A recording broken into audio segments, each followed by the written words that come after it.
Toolpath Merge Concatenate for planar mill and planar profile operations creates a program object that automatically combines multiple toolpaths into a single toolpath while optimizing non-cutting moves between operations.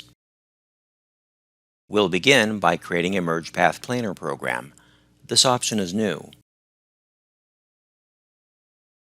The Merge Path Planar dialog makes it easy to control non-cutting moves between toolpaths from different operations.